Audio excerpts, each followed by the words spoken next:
Hello everyone, in this video I'll be translating and summarizing the latest Urdu broadcast by Moeed Pirzada to make it accessible for our English-speaking audience. Let's go through the key developments and insights in Moeed Pirzada's words. When Imran Khan met his sisters and later Salman Akram Raja, Barrister Gohar and others, there were separate press talks held by Salman Akram Raja and Alima Khan. Despite all this, and after extensive discussions in podcasts and TV shows, as well as mentions in newspapers, the clarity on this matter that we have now is much clearer than before. The reason for this clarity is former Prime Minister Imran Khan himself, whose Twitter handle published 2 tweets that you may have already seen. You have also heard their extensive discussion.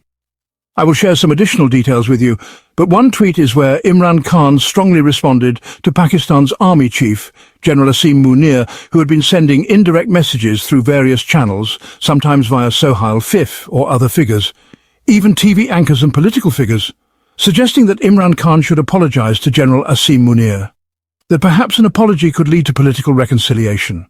Imran Khan's response was clear. Instead of me apologizing, General Asim Munir should apologize to me. The events of May 9th were orchestrated by the same people who deleted the CCTV footage. In another tweet, Imran Khan gave a clear message to Khyber Pakhtunkhwa's Chief Minister, Ali Amin Gandapur, urging him to meet him. However, he suggested that if permission for a meeting wasn't granted, he should go to the Supreme Court of Pakistan and get permission to discuss the situation of law and order and military operations in Khyber Pakhtunkhwa. This message clearly reflects the tension in the political dynamics between Imran Khan and Ali Amin Gandapur. These 2 developments give us clarity about the political dynamics between General Asim Munir and Imran Khan, and also provide insights into regional and international developments. A significant issue in Pakistan's neighboring country, India, is the confusion created by US President Donald Trump threatening to impose an additional 25% tariff on Indian exports. The Indian Ministry of External Affairs was hopeful that this could be resolved, but the additional tariffs have now been applied, taking the total duties to 50%. This has caused significant confusion in India's business circles. Further, in the last 24 hours, Israeli airstrikes on Gaza targeted a hospital, resulting in the deaths of at least 5 international journalists. The Israeli government is now under pressure. Prime Minister Netanyahu claimed it was unintentional and collateral damage. However, the Reuters news agency has raised doubts about this claim. This issue has reached the US, where President Donald Trump is holding an important meeting at the White House today regarding the situation in Gaza. I will share more details about that as well. Now, coming back to Imran Khan's tweets, which provide more clarity about his political stance. In his first tweet, Imran Khan made it clear that Asim Munir has created a military dictatorship in the country. He has mentioned the actions that Asim Munir has taken, including suppressing political dissent and the controversial actions taken against his family, like the alleged harassment of his wife, Bushra Bibi. Imran Khan has also mentioned his niece and nephew, Alima Khan's children, indicating the personal level of the political conflict. Imran Khan's message is unambiguous. He believes that the ongoing military operations in Khyber Pakhtunkhwa are not the solution to the law and order issues. During his time in government, they had improved the law and order situation, and drone strikes on civilians were unimaginable. He insists that any solution must come through negotiation and dialogue, not military actions. His position is clear that the ongoing military actions are part of a broader scheme to weaken the political opposition, particularly PTI's position in the province. For the past few weeks, Ali Amin Gandapur has been avoiding meeting Imran Khan. The excuse has been that he is not allowed to meet him. But in reality, Gandapur has been meeting with other political figures. Imran Khan has made it clear through his message that he is aware of these dynamics. The most important message that has come out of this recent exchange is regarding PTI's stance on the by-elections in Punjab. Imran Khan believes that PTI should not participate in these elections because the seats are a result of fraudulent cases, and participating in these elections would legitimize this entire fraud. He said that where the seat has become vacant due to the death of Mian Ajhar's father, PTI should definitely participate in the election. Recently, a political committee of PTI met, and the decision was taken that PTI would not participate in the by-elections in Punjab. The resignation process for members of the parliamentary committees has already begun, with Faisal Amin Gandapur, Ali Amin Gandapur's brother, resigning from 3 parliamentary committees. Finally, regarding Ahmed Bilal Mehboob, a senior political figure who expressed disappointment in the decision, it was noted that Ahmed Bilal Mehboob, an educated and wise man, had hoped that PTI would participate in the by-elections. He expressed regret over what he believed was a wrong decision. I too was surprised and disappointed to see his statement. Intelligent people understand well that a drama is happening in the name of elections inside Pakistan. There are no elections taking place in Pakistan, and if Pakistan Tehreek-e-Insaf, or PTI, participates in these elections, the results will not be an electoral exercise at all. The results will be those that Pakistan's military establishment wants. They will get the results they desire. The only thing PTI's participation will do is legitimize this entire corrupt process. I am surprised that when educated people like Ahmad Bilal Saheb, who have invested 20 to 25 years in the intellectual development of the Pakistani nation, make such intellectually dishonest comments, it makes you wonder what will happen to the nation. This nation has spent a lot of time on Ahmad Bilal Mehboob Saheb. There's been a huge intellectual investment over the years. The Pakistani nation is deeply disappointed with his comment. Before we move on to other developments, I want to add a quick analytical point here, because without it, the entire political situation cannot be understood. In every political system in the world and in every era, the major powerful personalities work around the clock on their own self-interest and personal agendas. In the United States, even Donald Trump's entire effort is to serve his own and his family's political interests. How far the system allows him to do that depends on the constraints and obstacles posed by the American Constitution. Now, to understand what is happening in Pakistan, especially in the past 72 hours, we must try to understand the state of mind of Pakistan's Army Chief, General Asim Munir. The month of August 2025 is about to end, and we have about 2 crucial months ahead, September and October. These 2 months are extremely important for General Asim Munir to settle matters related to his future.